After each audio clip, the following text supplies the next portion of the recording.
Hey guys, welcome to Cards and Sharps. How y'all doing? Good, glad to hear it. Slide your chair up. Let's look at this knife that I'm sure you're familiar with the look. It's a Spyderco. What gave it away? The Spidey hole or well, you got the spider on the blade, so that pretty much gives it away, I reckon. All right, so this is the Spyderco Astute. It is kind of a new offering in their budget knife lineup that still carries the Spyderco branding. And, most of you are probably familiar with the Bird line of knives made by Spyderco. That is a lower end knife, that usually you can find in the $20 to $30 range. But many of you are familiar with like the Tenacious, which is kind of has been Spyderco's budgety Spyderco branded knife, and they have started introducing some other knives into that kind of that realm. And this is the newest one, the Astute. All right, let's talk about the Astute first. Took it out of the box. I had seen the pictures and looked at the specs, and was really kind of hard to get a firm grip on the scale of this knife. The pictures, as you can see, just looking at there by itself, it looks like it could be, it's kind of with these grids in here, you can kind of scale it, but just out there in a picture, it looked like maybe it's a kind of an elongated knife. Kind of looks like almost a reminiscent of an Enduro a little bit, where the blade length compared to the handle length. But when it came in, I looked at the specs, so I knew it was going to be a smaller knife. And I pull it out of the box, and first thing I noticed is, wow, that action is really, right out of the box, just really good flicking action. And it's not a bad looking knife at all. Let's give a little bit of a once over here. Go over some quick stats. Weight, they're saying it comes in at 2.6. See what we come in. We come in 2.72, so that's close enough for government work, which means it is a light knife, under 3 ounces. Not too bad in a budget knife where they don't do as many tricks to bring the weight down. Overall length here, you can see it is about just a tad under 7 inches. And the blade length is going to be, let's looky there, right around 3 inches, and almost all of it is going to be usable edge, it looks like. Drop point style, technically, but it's kind of a longer leaf look of the typical Spyderco, kind of what we've come to love and enjoy with Spyderco. It's the blade stock is listed at 0.10. I didn't bring my calipers over, but we'll take the word for it. It's a thinner stock, and with that flat grind, it looks like it's going to be a good slicing knife. And enough blade length there to, you could slice an apple, orange, or cutting some cardboard. It's going to be long enough to cut through that. So pretty utilitarian knife there, or blade. Handle material is the scales are G10, which has a nice familiar texturing to it. You've handled the other Spyderco knives with G10. It's pretty much that same texture, and not too rough, but enough to give you a good grip on it. That handle comes in just under 4 inches, 3.8 or so it looks like, and that is about as short as I'd want to go for daily carry for me in most instances, and that fits my medium-sized hands really nicely. It's going to be tip up or down, and it comes tip up, which first thing I do is flip it if it didn't. Then you've got, actually this one, actually I think it came tip down, and I did change this one over. That's the first thing I'll do when I get a knife. And it's going to be left or right. And with the Spyderco, it makes it pretty much ambidextrous. It's a liner lock makes it, probably a little more friendly to righties, but I'm sure lefties are so used to that they would have no problem with it. It's got your pretty typical Spyderco pocket clip. Looks just like what you'll find on a Delica and many other knives. You got a nice little lanyard hole there, big enough to get you a decent lanyard in there, but not so big that it's obnoxious looking. It actually looks pretty nice right there. And this is going to be one of their Chinese-made Spydercos, so it is HCR 13 MOV steel, which for Spyderco, they even their Chinese products still seem to carry their quality standards, so they got to cut back somewhere, and that is one area, and they can cut back. HCR 13 MOVs. It's an okay steel in that price range.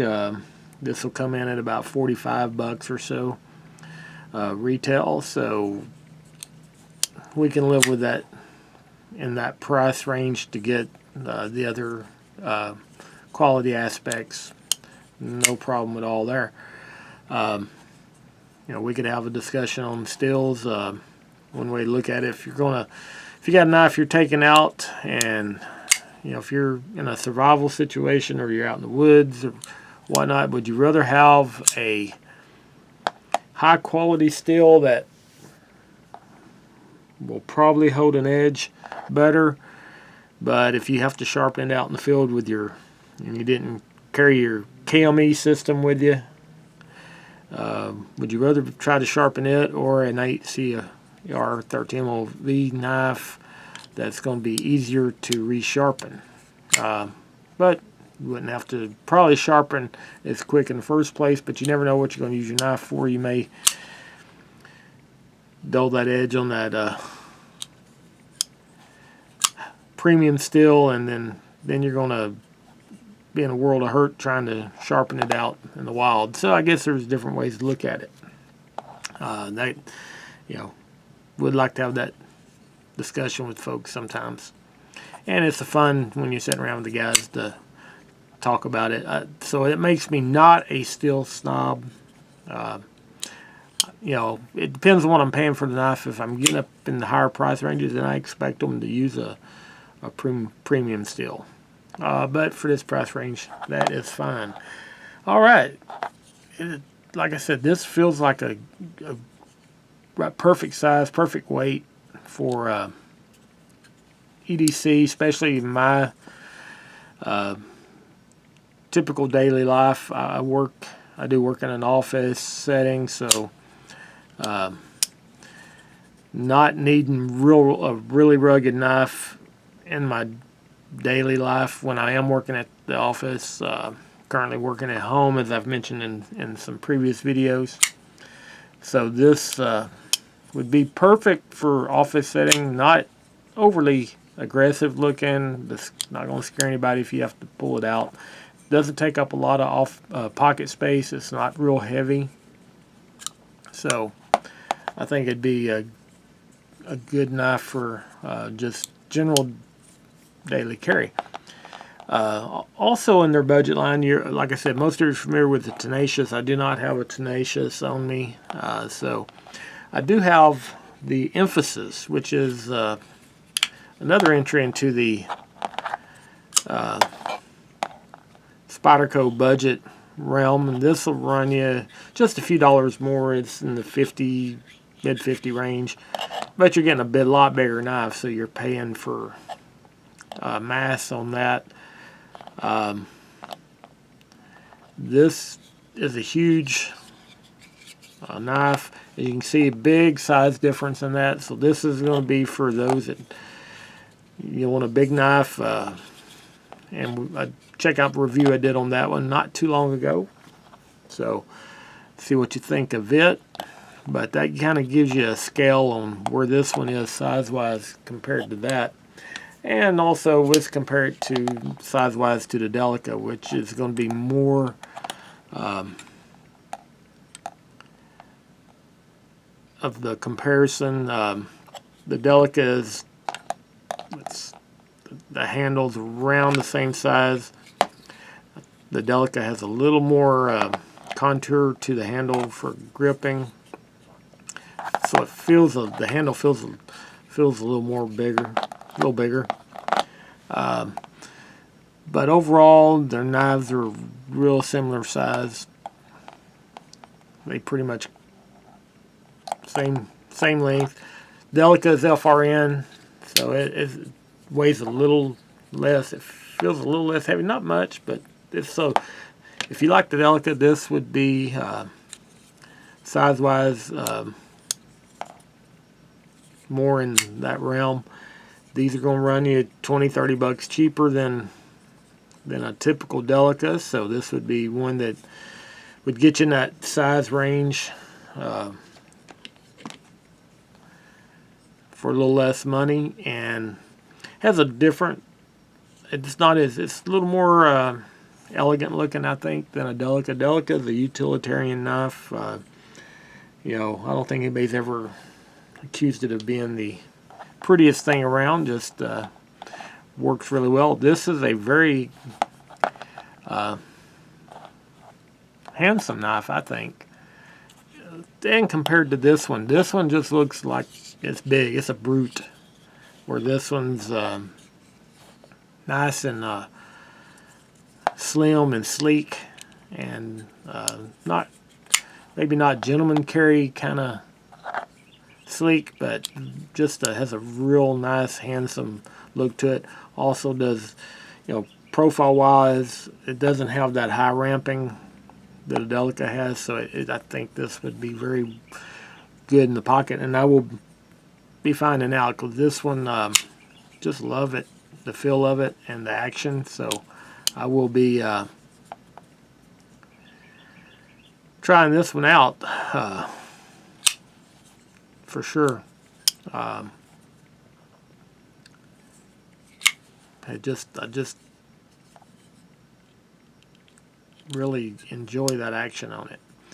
The liner locks are just a tad bit sharp there, so for fidgeting, after a little bit your thumb is going to get a little sore, especially when you got a little nick on it. Wow, let's look at what we think of the build quality. You can see that the blade is pretty much dead on center. No play in it whatsoever. Nice and tight. You got the stainless steel frame. Does not look to be drilled out for weight relief, so they could have even cut the weight a little bit on it if they had done that. But I think it's a situation where the weight was not bad, so they say, why do it? You got the little barrel spacers in there, so it's a pass-through design. Would be easy to clean, get the lint and stuff out of it after it's been in your pocket. The frame is finished nicely, no sharp edges anywhere. When you're holding the knife,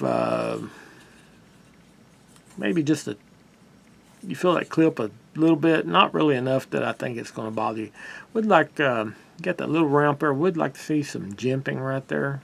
Spyderco is usually pretty good with some jimping, but it's still, you feel like you have a good firm grip on it, with the shape of the handle and the grippiness of the G10. So not gonna fault it a whole lot for that. It's just one of the things I like, but just a little sharpness to the spine there. Not going to cut you or anything like that, but if you're manipulating it, you're going to feel it there. The G10's got a nice edges on it, so it's nice finishing all the way around. But like, see, typically what you can expect from Spyderco, that with a Spyderco and your other big name companies, that's one thing that you get is a consistency that you won't get. You can get some pretty decent knives, and we'll be looking at some here in the near future, maybe some Ganzos, which I have looked at, have had through here before. Knives like that, you open one and you will get, you can get a really nice knife, and then the next one you open, the action is terrible and blade's too tight or it's off center or something like that. So I think if you're looking for a knife without spending a ton of money, I would go with the more established brands, especially for somebody that you're getting into the hobby. Nothing's going to turn somebody off more than a knife that doesn't have good action or hold together real well, and so you want to kind of stick with the companies that seem to have a consistency in production, even on their products that come from China or wherever. Spyderco has, they do some USA made knives. They have Taiwan, Japan, and China, and that's one thing with them, is that you're going to get a consistency, and regardless of where they're made, there'll be areas that they cut back, keep pricing down, but as far as the form and function and the build quality, you have that consistency. And yes, I'm kind of a Spyderco fanboy. Not paid by them, or don't get any free stuff from them. It's just because I get a lot of knives in my hands, and that's just the way I see it, as a honest opinion. All right, we compared it to the Delico. It's most of you are familiar with that. Just for another comparison, as you can see, it's going to be in that same size range as the good old Rat 2. So really one I'm liking for some everyday carry. Not really one I would want to take to the woods. I'm going to go with maybe a Spyderco out in the woods or something. Probably go with this Emphasis, which is just a lot more robust, but that's definitely too big for me to carry in my pocket on a daily basis. Alright guys, that is the Spyderco Astute. I'd like to get your opinions of that, and if you find these reviews helpful, give me that like and subscribe, and we'll have more stuff coming. I'm trying to throw out stuff that's more in that gift giving price range, so hopefully this will help maybe find some products, and I get some good ideas to get that knife lover a gift for Christmas. So that is it. Be sure and comment. I'd love to hear you guys comment saying what do you think of the Astute, and is this something that you'd like to give a try? Alright guys, that is it for this one. We'll see you guys next time.